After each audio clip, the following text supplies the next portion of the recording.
Hi Swayamjeet bhai, Hello. how is it like being in your first podcast?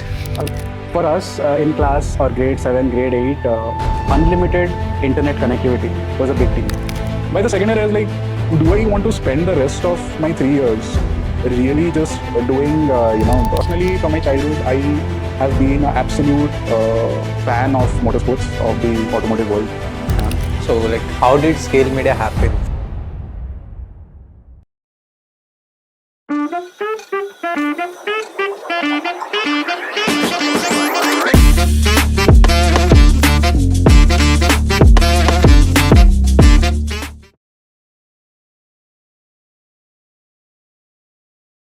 Hi Swayamjeet bhai, Hello.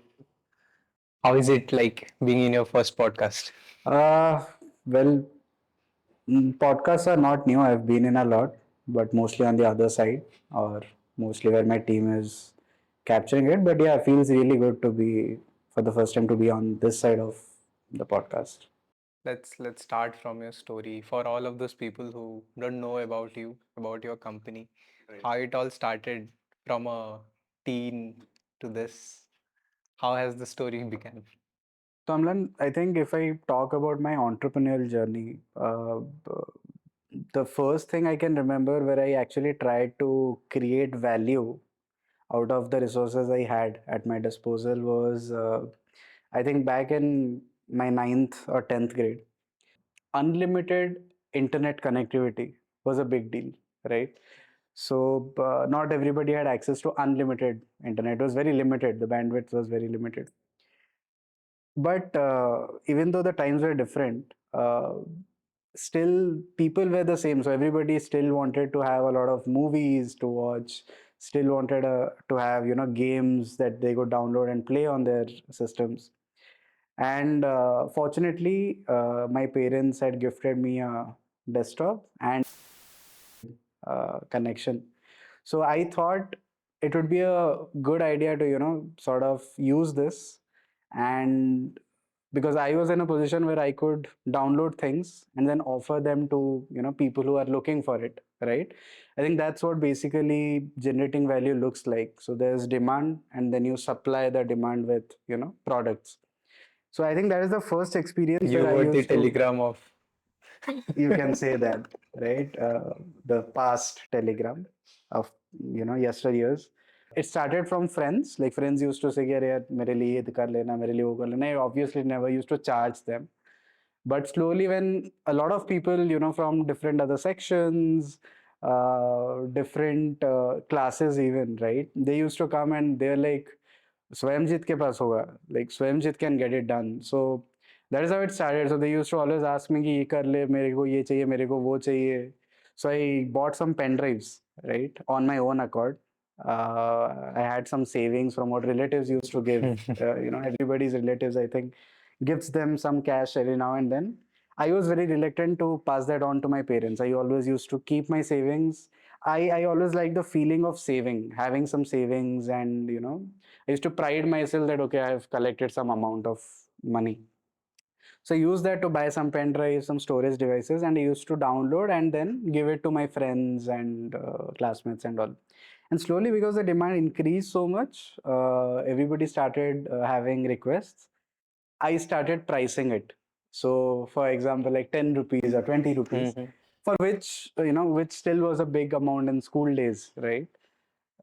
So that is exactly how it started. I think I saved some 2,000, 3,000 bucks. I always had this feeling, having money or some savings with yourself is that is something that always kept on growing inside me. Well, like having savings will give you that, that leverage of Yeah, maybe it was more of comfort than leverage. The comfort of knowing that okay, I can, right? Rather than when I cannot. I can is always a better option than I cannot. So I think that was. it means like from ninth standard you had that Yes, entrepreneur yes, in yes, you. yes, yes. I mean, now that you asked me, I actually gave it thought, and I sort of remembered this. That has been so. It's not a formal entrepreneurship, but that's the first memory I have of trying to, generate Make some value. money. And yes, make some money, and be of, give value to people or customers, right? But coming to the actual first, venture I had in my life was in my second year of college. So, my first year of college, it was very new, right? After school, I am a BTech graduate in electronics and electrical engineering from Burla, VSSUT Burla. So our first year usually went into the time went into just knowing new people, new classmates, new batchmates, knowing our seniors. Senior interactions were a big thing at our college. People who would be from VSSUT or who would know about my college would relate 110%.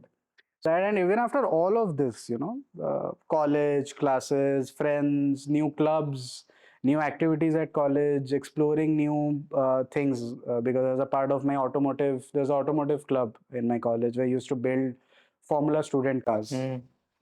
We used to build those, then we used to take those to race circuits. There was a student tournament Used to organized. do this from the first year only. Yeah, first year we got enrolled. We just sort of started learning. It's like an internship, you can say. So we just learned the basics, and so that was also going on. We used to hang out a lot in the club, working on the vehicle, etc. Even after all of this, I used to have a lot of spare time. Uh, if people tell otherwise, I really believe it's a lie if you say that in a first or second year of college you do not get spare time. It's really a lie, because you get a lot of spare time even after everything, right? Especially when you're not at home, because at home you still have family and other things to keep you occupied, but when you're alone you have a lot of free time to yourself. And first year went into binging movies, Netflix, TV series. What's your favorite? um, I guess Peaky Blinders is one of my favorite TV series. And yeah, I love the whole styling, the direction, and everything.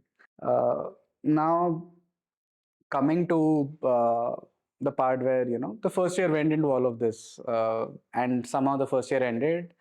And in the first year, I was also very concerned about my grades and my scores and my GPA and everything, which sort of diluted. It's just I'm just feeling very very relatable currently. And second year, I was like, I really do not want to spend my time, just watching movies, TV series. Me personally, from my childhood, I have been an absolute fan of motorsports, of the automotive world. Since from the first day, I think I could speak and spell. I have been trying to remember names of cars, and I used to always shout when I used to see a car that I know the name of, right? Or which brand, which car is it? So I sort of got into engineering because one of the lesser financial investment or expenses, and second was because my Autumn. college had automotive club. So that is how actually my mom convinced me. So she always wanted me to be an engineer.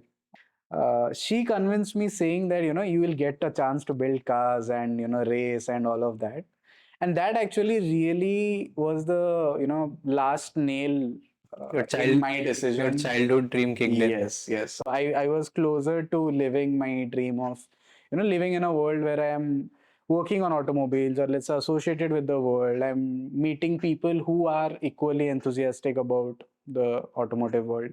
And second year, I was like, can I do something more? So I reached out to my other friends who were also, crazy about automobiles. So were you can say they were nerds, you can say they were passionate people. All of us second year engineering, not engineering, second year students, undergraduate students. And we all, so four of us, there was Eklavya, there was Ashutosh, there was Shubham, and then there was me. So we four joined hands together and we started a automotive publication called the Motor Op, right? The Motor Operations, right? So what we visioned to do with that venture was we wanted to basically use our knowledge of what we know about vehicles combined with how we could evaluate different vehicles and how these evaluations could help the end consumer in deciding what to purchase and what not to purchase or what would suit them best. So basically, it was more like a automotive journalistic approach, Okay. right? Where we used to review products. At the same time, the direction in which we used to review products or the objective was in a way where a normal consumer would get more insights Used to as do to. that on a magazine journal level. So we used to do it digitally. We used to have a very active social presence where we used to push out regular updates, news, etc. And we also did a magazine, right? We did 2 issues, not more than that. I'll come to that later on. So we started with this. We one day in my home, I invited everybody. I did not say what is it regarding. I just and these 3 people had absolutely no idea who the other person is. I except maybe Shubham knowing a little about Eklavya and vice versa. Nobody else knew apart. I was the common connect between everyone.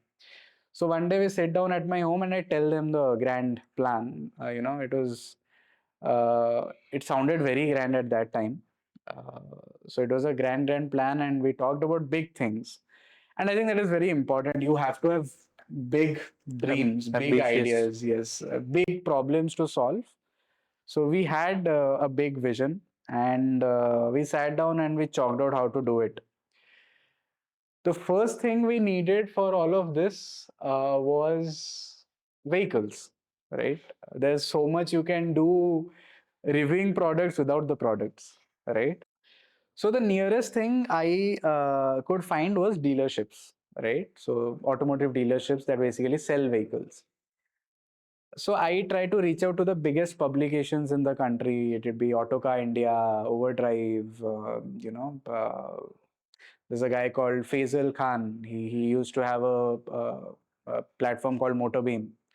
So I reached out to all of these people on mail, on find out their contacts, try to reach out from the website, and I used to ask them, "How did you start?" Because I was completely blank as to how to do it, and everybody had different answers. Someone said you just start making content, and gradually, if it becomes better, that's what one of those people said. You'll gradually get these sort of arrangements you can make with dealerships and people will offer you products, but it's a slow journey. So then I took it into consideration and we discussed internally, what is it that we can offer to these dealerships so that they offer us their vehicles in return. How can we be of value to them? So we tried to find out contacts from our network and get in touch with these dealers. Very difficult for them to, give you any importance or set up a meeting. Why would they? A bunch of kids studying in college, they want to meet you for some business opportunity. Why would anyone do that? So then we pitched one of the contacts we had that we want to market your products and we want to create marketing content collateral for you. We will do it on the condition that you can offer us that vehicle for our reviewing and moto up के लिए जो भी चाहिए उसके purposes के लिए. And one of the first people who agreed was Mr. Aditya Patra. He's a gentleman who owns the Aditya Group. It's an automotive group. He's a fine gentleman who agreed, and we started making content. We took the vehicle, we made content, we then showed the content to them. They really liked it. So then we started. They were like, "Why don't you handle our social media? Because you guys have a good knowledge, and we are looking for people to actually help us with our social media. So why don't you do it?" So we said, yeah, sure, we can do it as well. So we started, earning money as well. So then they offered us a sort of a retainer, right? And it was a very small amount. If I remember, I think it was 3,000 or 4,000 rupees per handle or per brand, right? Monthly. Monthly, which is minuscule when I look at it today compared to a scale of operations. But then back then it was huge for people in college. 4,000 used to be my monthly expense in college. So it was 1 month ka expense completely I could derive from what I'm doing. And slowly this grew. Then there was this brand called Skoda, the dealership, the dealer principal. So he was kind enough to also give us a proper retainer with much better, compensation. And we really, went all in. We started doing photography. We started doing social media content, design. Started running ads. At that time, it was completely concentrated to this automobile thing. Yes, because we had our first, client from the automotive field. Then it moved to another automotive, and we did not want to focus on any other segment because our major takeaway still was to get cars and do reviews, right? So our major focus was that. So we So used how was your that review part going on? so obviously, once we started getting these vehicles, that parallelly went on because there were similar activities, right? Creating content, creating social media content, running ads. So it went on parallelly. We, started earning also. We also expanded our team. We hired a lot of unpaid interns because they were all friends. So uh, we hired a lot of people, friends. We had a lot of fun. I think in the most, and we had a lot of learnings. That's the biggest takeaway from the whole venture.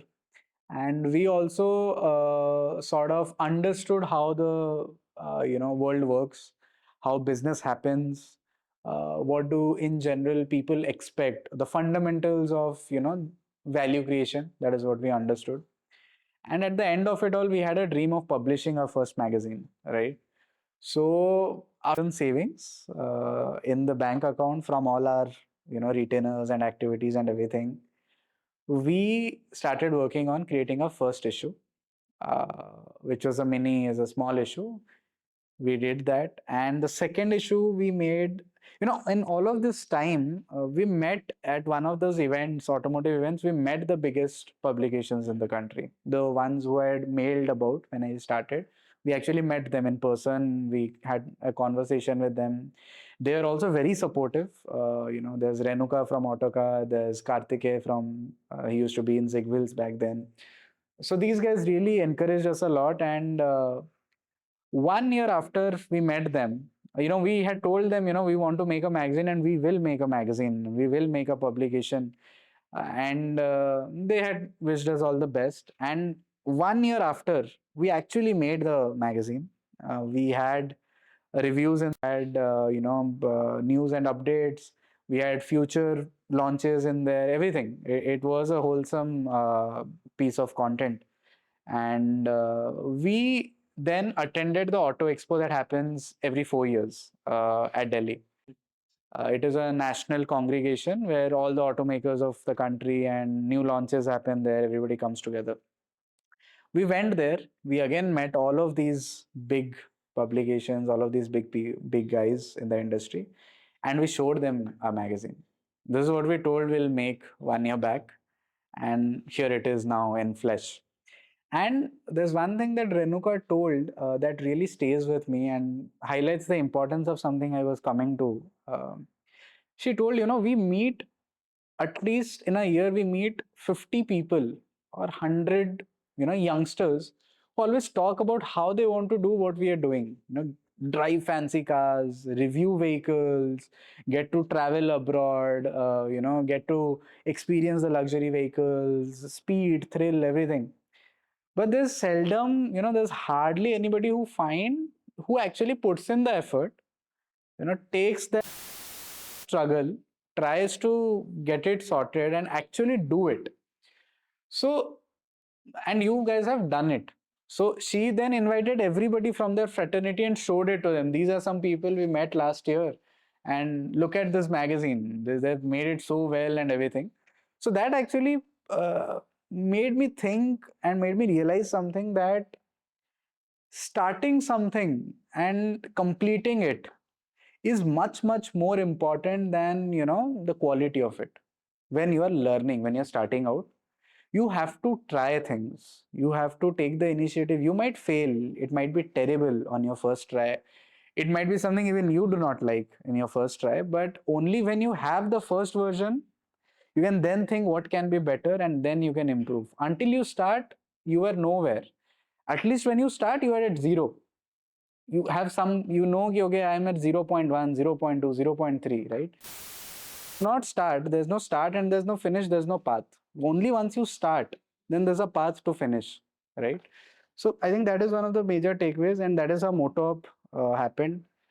Post college, I didn't had this question before planning, but now I'm having this question of how do actually like these magazines and everyone make their most of their money. And you launched one magazine and everything.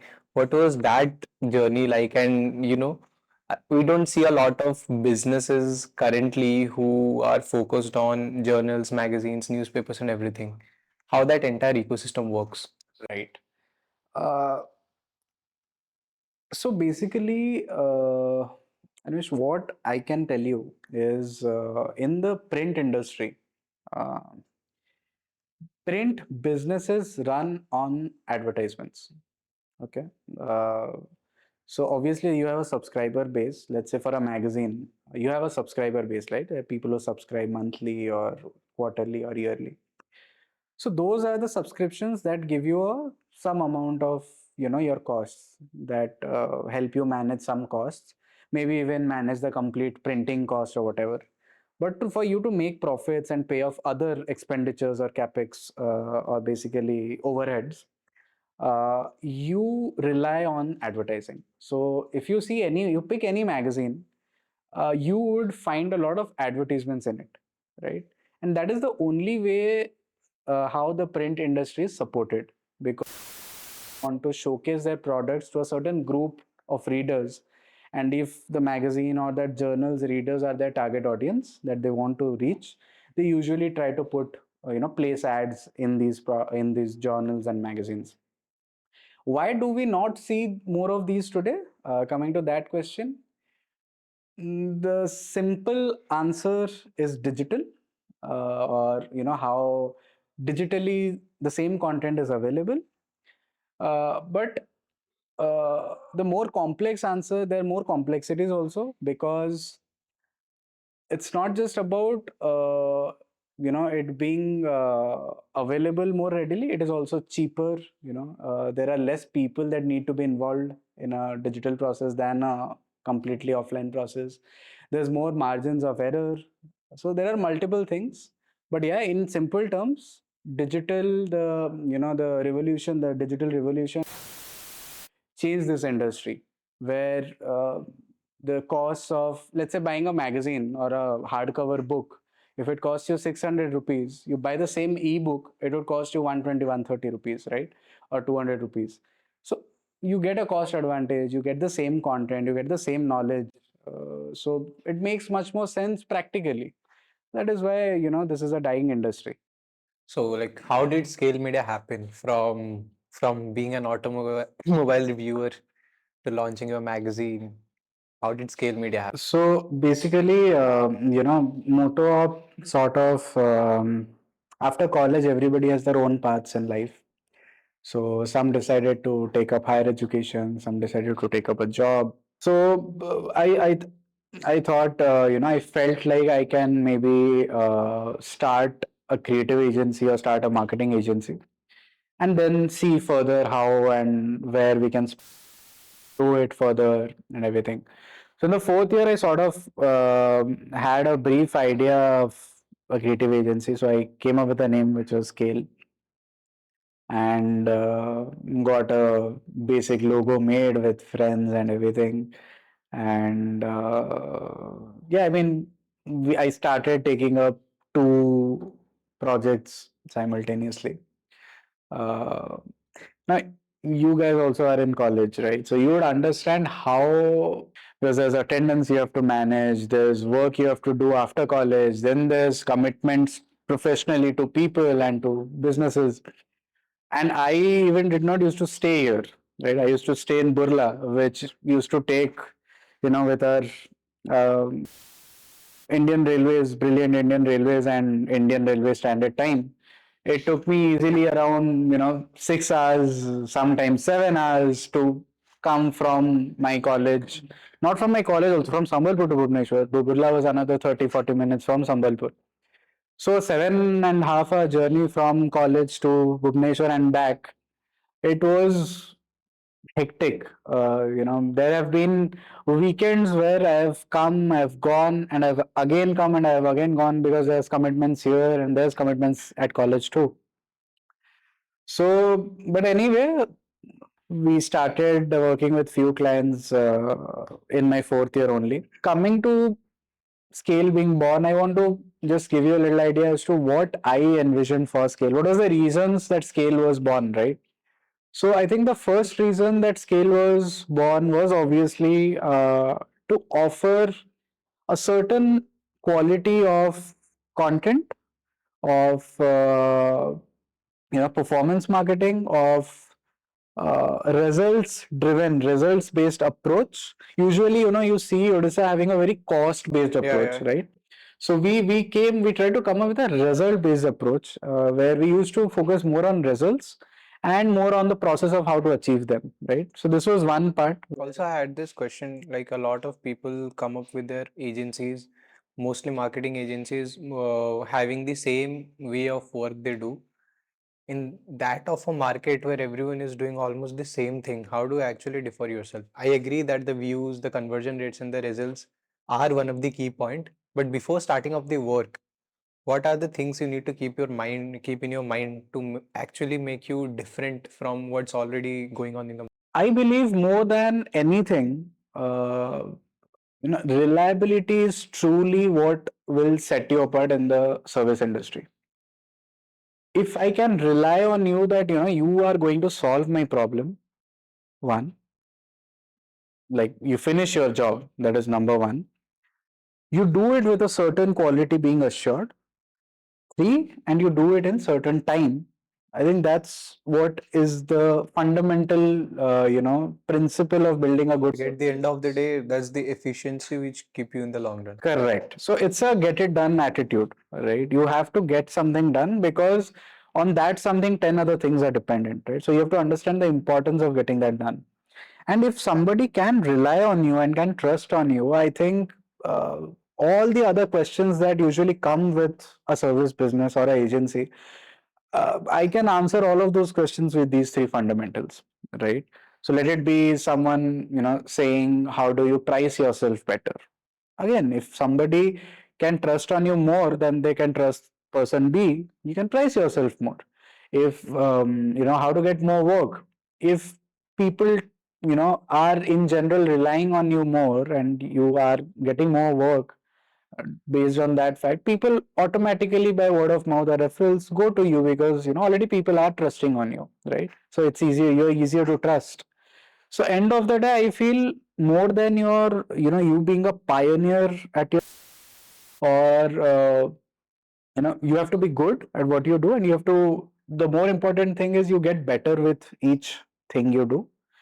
Uh, Being a pioneer is okay. You have the best affordability is one thing that is also a factor, but all of these factors are secondary when I talk about reliability. Reliability is the main factor. Does not matter what price point you are at, does not matter what sort of service you offer, does not matter what city are you in, what market are we talking about.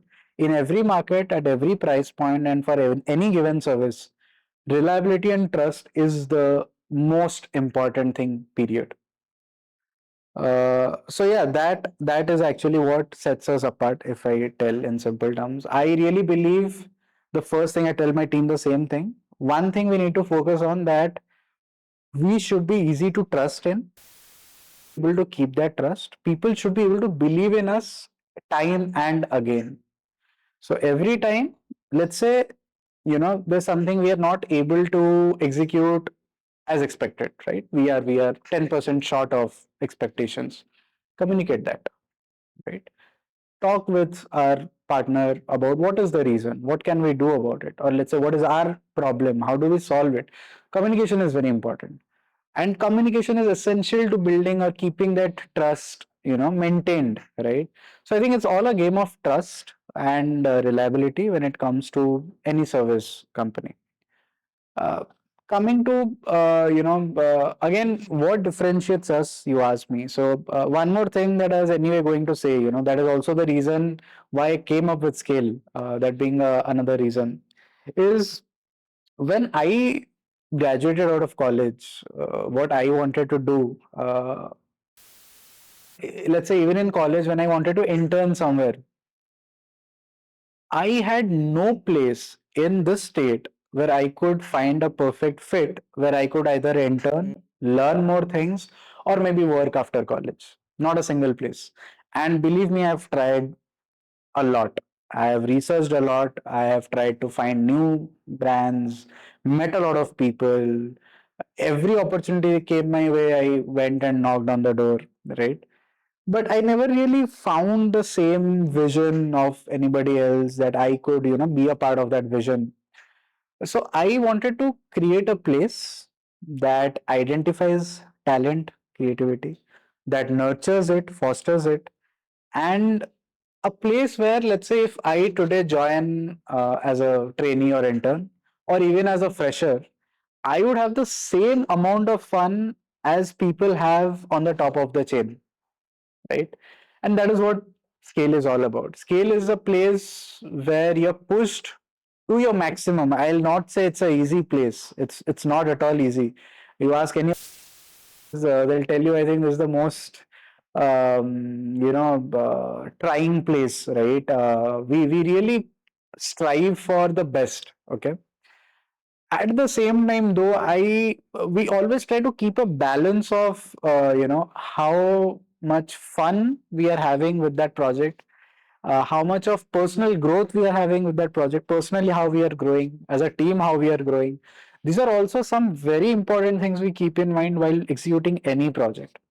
And every intern that comes our way, we have interns from NIFT, which is National Institute of Fashion and Technology. We get some interns from NID. We get some of the best institutes in the country, and they come in, and I believe they would also support me on this when I say there's hardly not, there might be. I do not know every other brand in the city or the state or this country, but there will be very few brands in this area or in this arena where you have fun, you have learnings, you have industry experience, all in a very balanced and well plated manner, right? Where you actually get a lot of uh, personal and professional growth. Do you think that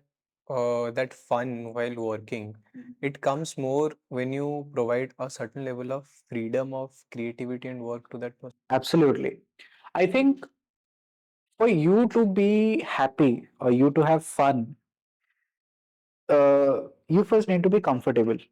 So at scale, basically, Nimesh, we try to create an atmosphere, create a culture where everybody feels that they belong, everybody feels that they are heard, everybody is important. There's nobody who's more important, less important. Yeah, people might have bigger and smaller responsibilities, but then everything comes into play and comes together to actually, create what we create.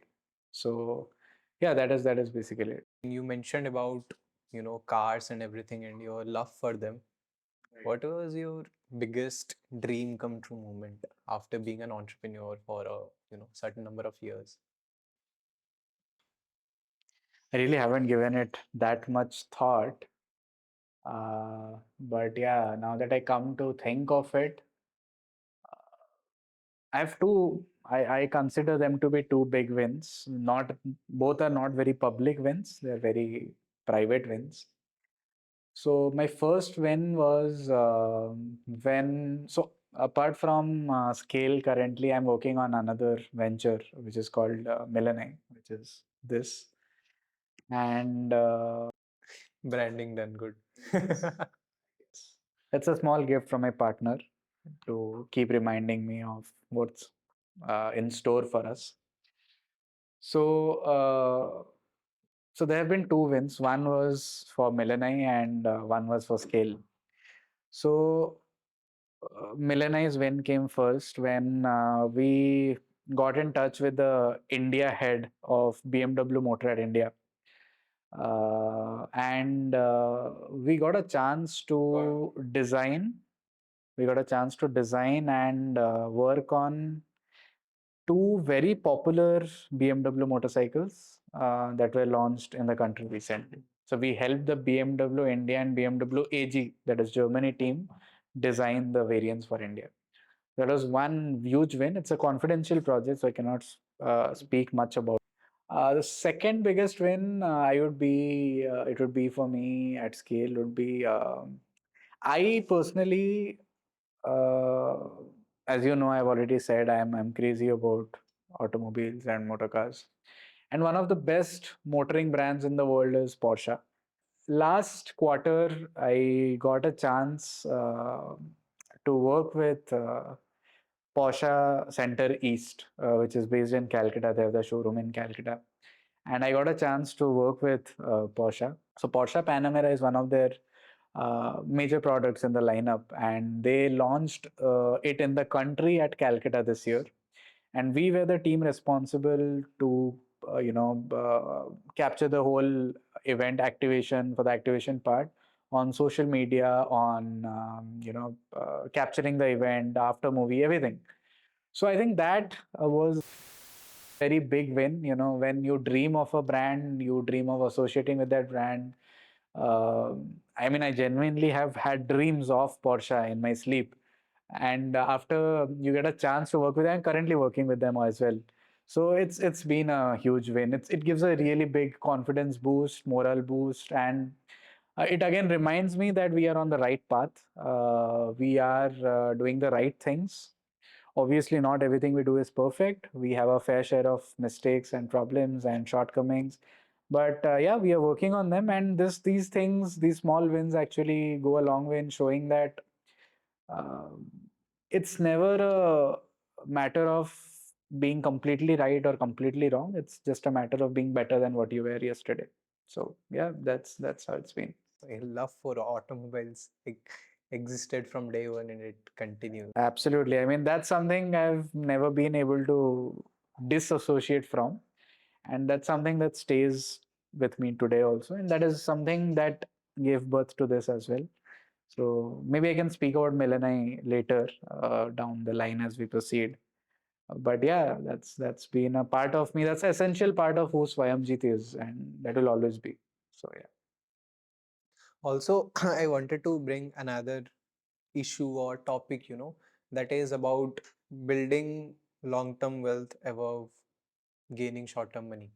And a lot of people don't usually talk about very openly about investing and everything. I mean, there are a lot of schools who teach, but if in general you will look at college kids, in generally you will look at a middle class family, it boils down to, FD and everything, normal savings. But I mean, I guess I was having a podcast with someone who said that you can earn a lot of money even with a salary of 25,000 if you know how to invest it. So Correct. Correct. investing, is a very important topic and a very important point, both from a business perspective and both from a personal perspective, in building a long-term goal wealth, where they tell you you earn while you sleep.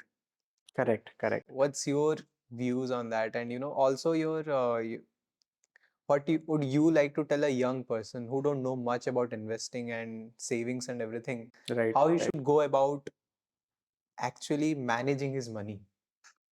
Correct. It's a very, very good question and good point of discussion that you have brought up, anyways. Um, so you know, especially for people in their 20s, when you just start earning, right? It is very essential to know how to manage your money. Okay. Uh, I think mm, earning money is less difficult than keeping money and growing it. That's the first thing everybody has to know. In the history of the world, there have been a lot of people who have earned a lot of money, but there have been a lot less people in the world who have managed to keep that money that they earned. So it's more important to know how to keep and grow your money than actually earning it. When you actually invest, what does investing mean? Now, investing has, so there are multiple instruments where you can invest, right? Financial instruments. One of them can be equity. So, what is equity? Equity is basically stock, the stock market, right? That as you know it, as general people know it. So, those are called equities market. Then there's the debt market or debt market, right? Uh, then there's other, instruments of financial instruments like bonds, etc., which are also again sort of like debt instruments. Now, what you have to understand is, the world's inflation is going up at a very rapid, very rapidly, right?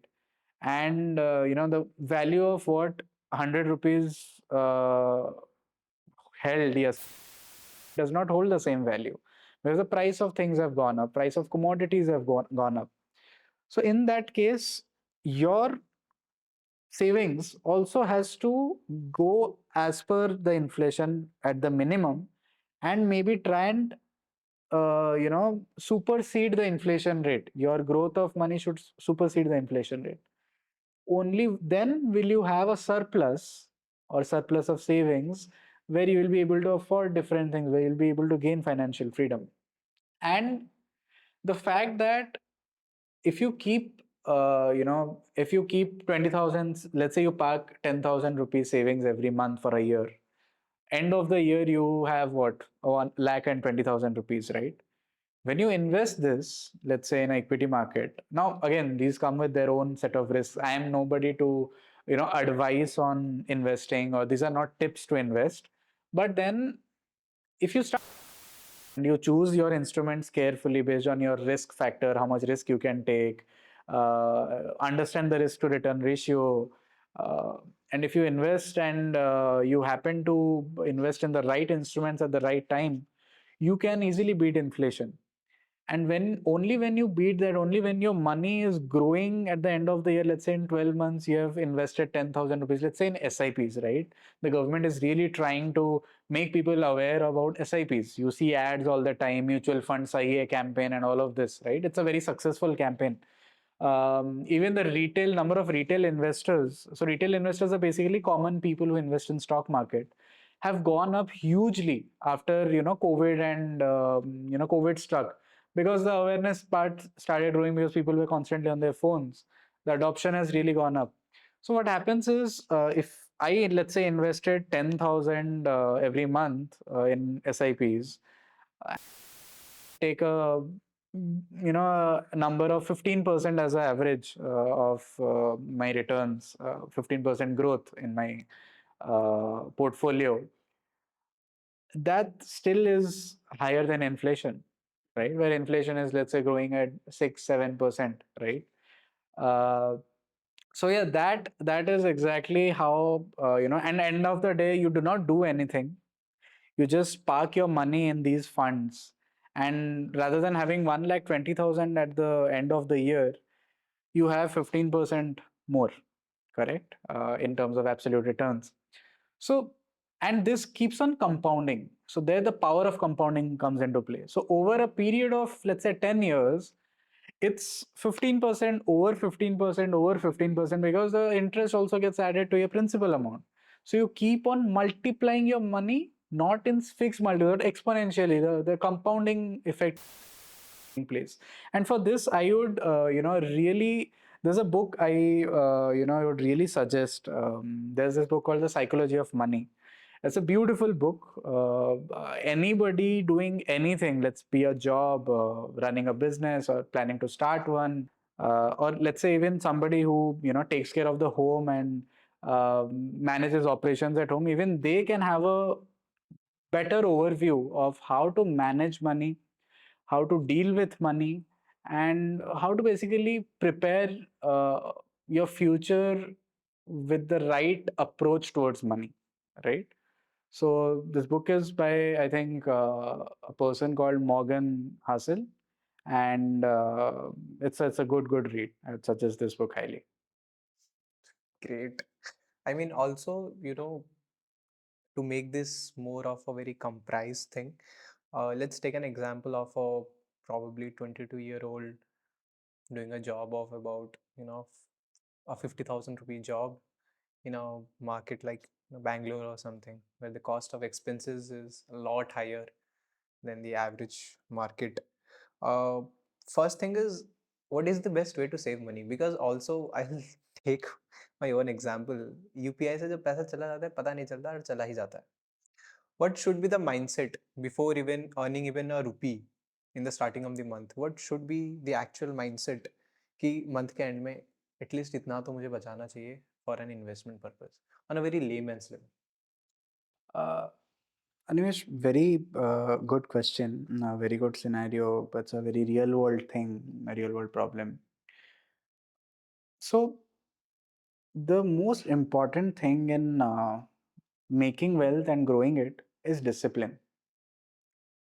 So, basically, if let's say you earn 10,000 rupees a month, uh, you have to understand how do I structure my expenses.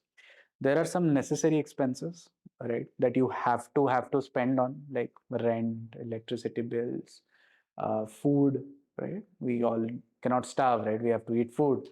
So these are spends that you have to do anyway. If you, let's say you have X or 1,000 rupees for simpler calculation as your income, you should just think, yeah, 20% or 15% of it is my actual income. That, let's say, 50 rupees or 800 rupees, and you just forget about those 200 rupees, right? And think that that's something I'm keeping for my future, for my future goals. Let it be buying a vehicle, buying a house, let it be marriage, let it be a business investment down the line, whatever it might be. It might be one of many things, but that's the best way to look at it. And this investment attitude has to come from a lot of discipline. Every month you have to be disciplined enough. You have to make yourself make up that mind, every month I have to contribute some amount to my investments, so that as my expenses grow, as my income grows, that sort of also keeps growing. Because to support the lifestyle you'll be supporting, you'll have other people, you'll maybe start a family down the line, right? You'll have other people to take care of, new expenses. So you need to have savings and emergency funds parked, so that you will never feel anxious, right? Because usually what people do is 20s, they think, okay, I do not have any liabilities, I do not have to take care of my parents, right? Let's say parents are earning, they're taking care of themselves. So all I'm earning is all for me, right? That's fine. That's all for you, for your life. And going down the lane in your life, there are other people that will come in also, other requirements, other expenses, which people in their 20s usually, You need sort to of. have a long-term vision. Yes, very. You have to have a long-term vision, and people usually sort of do not, either they cannot see that they'll have a requirement of such in the near future, or they just choose to ignore, right? Because it's easier to run away from those headaches at in your 20s, and they usually do not really put a lot of focus on saving and investing. And the problem starts when you get into your 30s, when there's more pressure, when there's more expenses, when, let's say, you start a family, or let's say you want to start something new, and you have this habit of spending everything, almost everything you get. You do not have any ready funds to start something new, right? Or let's say if you are in a job and you plan, I want to start something on my own. Where do you get the money from? There should be something that you have. Then maybe you can look for other investors to come in and bring your vision to life. Coming from this from an entrepreneurship point of view, of course, it's very important, it's very necessary, and people in their 20s should take investing seriously. because that's the only way you will be able to maybe, take a month long vacation in your 40s with your family or friends, enjoy a beer on the beach, chilled beer under the sun, and just not think about your expenses all the time because you have it managed in such a way. We have already discussed about a lot of things. I know this entire podcast is mostly for those people who are probably, in the age range of 18 to 25. And so, what should be, for a 20-year-old guy who wants to start any kind of an agency or his career in this marketing and advertising field? What should be his or her normal pathway, a beginner's pathway, according to you? Right, like a starter kit of Yeah, sorts. yeah. Yeah. So I think someone who is looking to get into looking to start a venture, right? I think the first thing you need to realize or understand or evaluate is one, what problem you're solving, of course. Research as to how big a problem it is. Do your survey, do a proper survey, try to understand in the real practical world how big is it a problem and what are people willing to do to solve it, right? So there you get your market fit, product market fit, right?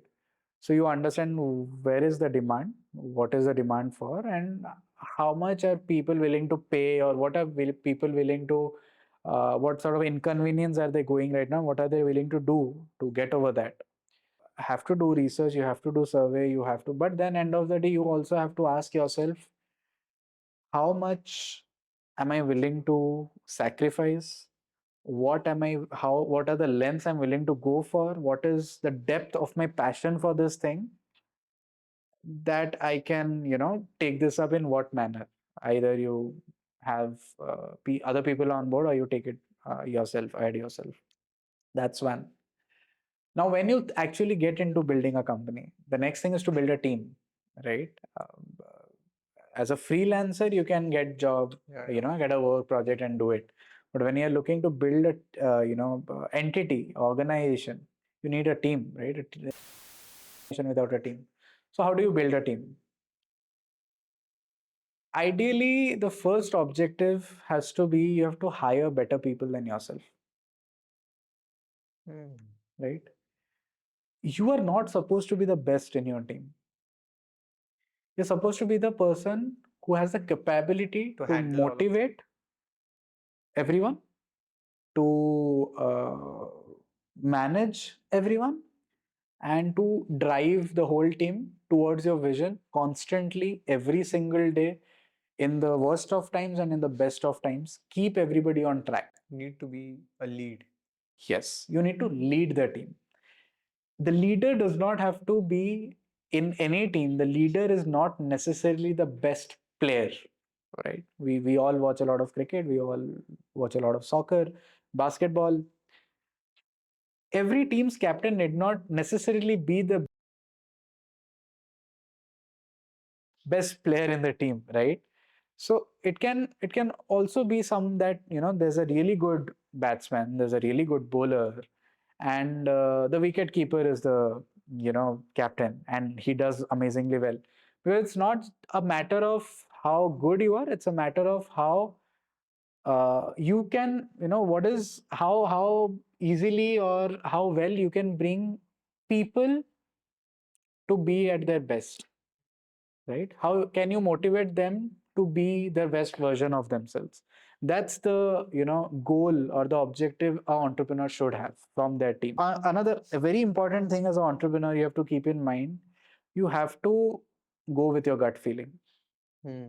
I think 99% of the decisions that have turned out to be bad in my journey have been decisions where I tried to, Thought a lot. yeah, I tried to listen more to my mind than to my gut. I somehow knew this was not right, maybe, but then I thought, no, maybe this is like that. Maybe they come from a good. This feels good on paper. I took a decision and it really boomeranged. So again, yeah, these are two major takeaways. That is also my next question, like the last question probably, that when you don't have a lot of testimonials to show to your clients or to show to a lot of people, then I means maybe sometime you get a middle path that you had ki you provide them services for your magazine cars, but you don't get that thing every time. So what should someone keep in mind when he's starting from probably zero? Animesh, what I would say is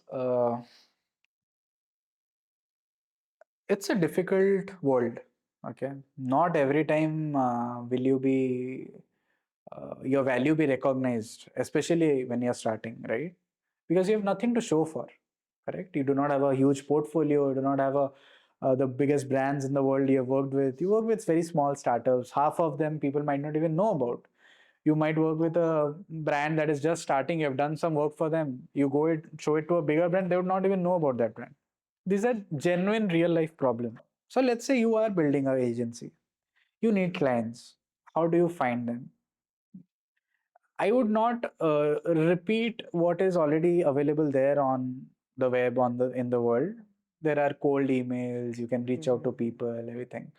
I will rather talk more about, right. What you can do is already there. You can just Google it and you'll find it. There's nothing I have to add to it.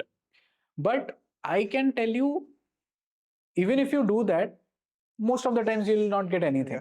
Right? There'll be a very handful of times you'll actually get some clients or get some interest. Now, what should be the approach to get that and how to place yourself in a manner where you are not undervalued? That is critical. Even for your first job, let's say we did it for that for dealerships and got vehicles.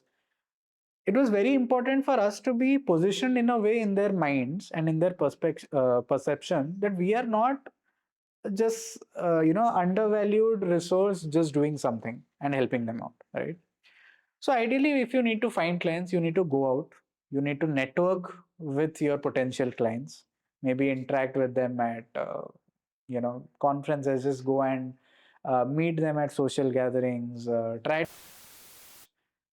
Ideally, how, I do not know if it is right or wrong, but this has worked for me.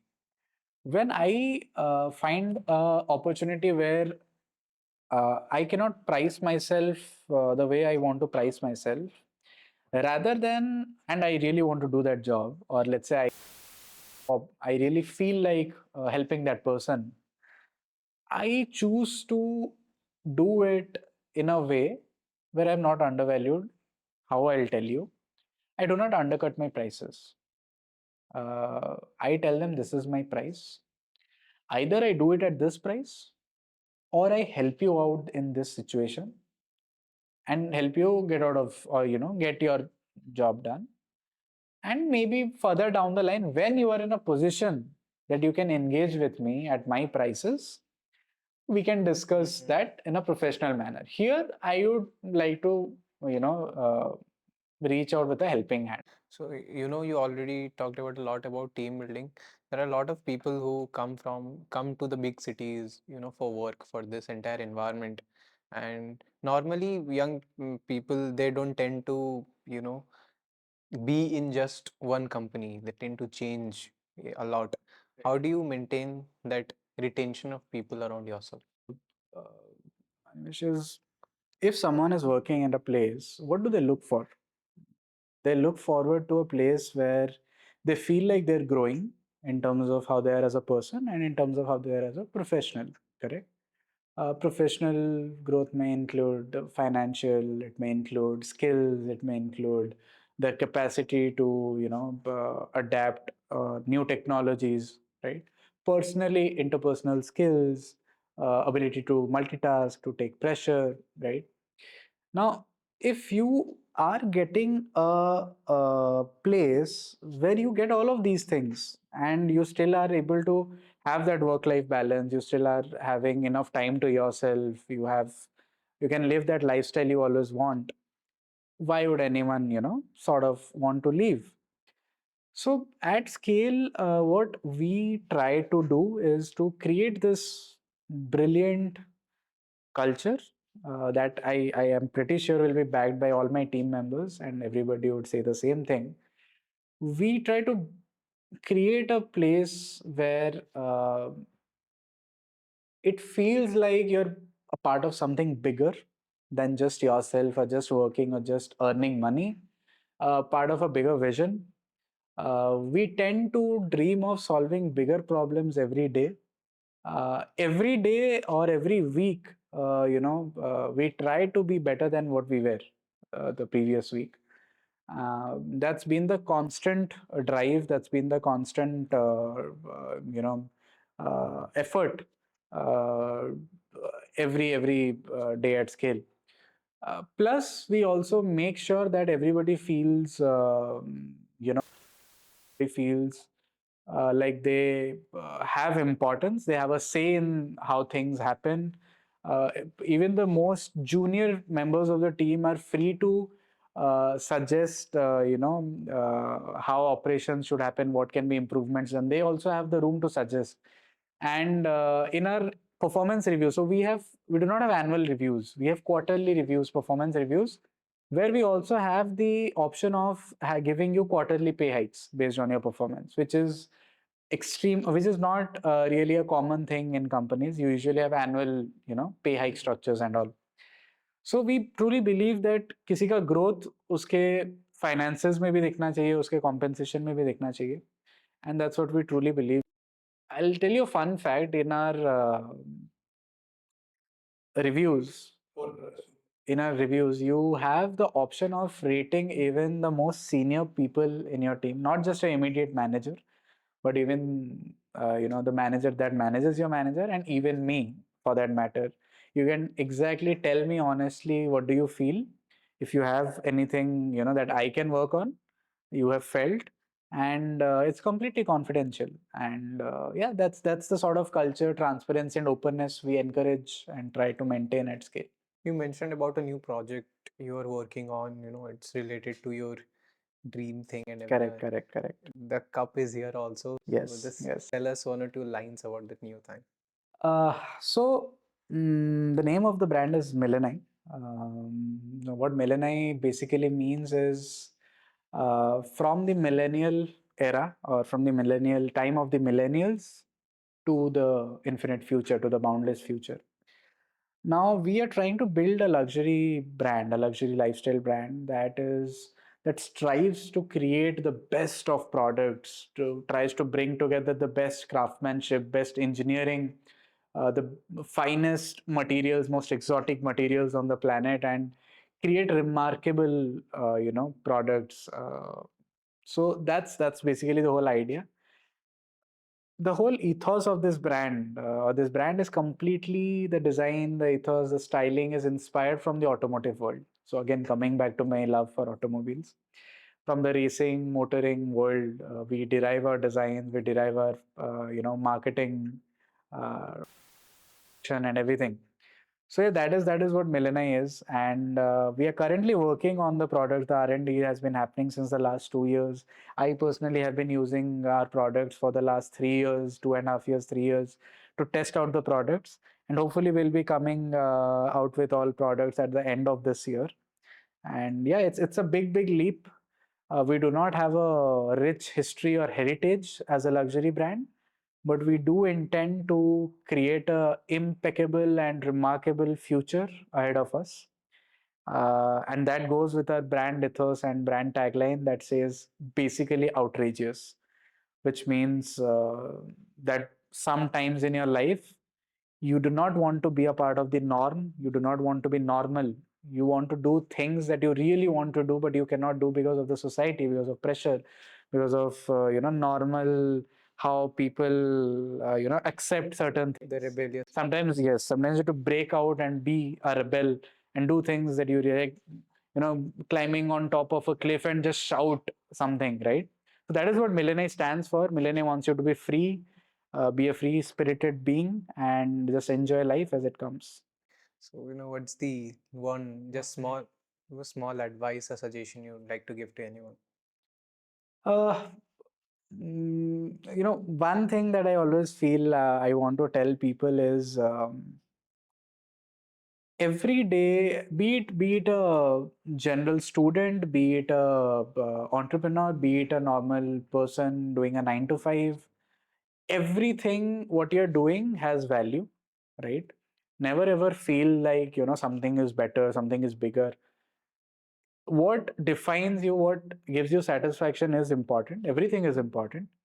And but at the same time, you cannot be comfortable always. You have to I really truly believe that every day you should do one thing that you're scared to do, one thing out of your comfort zone, right? So do those small things that scare you, and over a time, if you every day overcome one every small thing that scares you, one day you'll be the king of the jungle, and you'll never fear things. You'll be more open to try new things, and you'll have a better quality of life.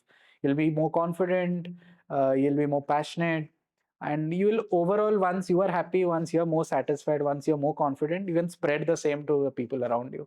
So being successful truly means being successful yourself, and in a way, subconsciously making other people want to be, in a better, be a better version of themselves. So yeah, that's it. So yeah, it was a like great podcast overly about, in general finance, entrepreneurship, getting people, building teams and everything. So yeah, it was great. Lovely. Thank you. Thank you.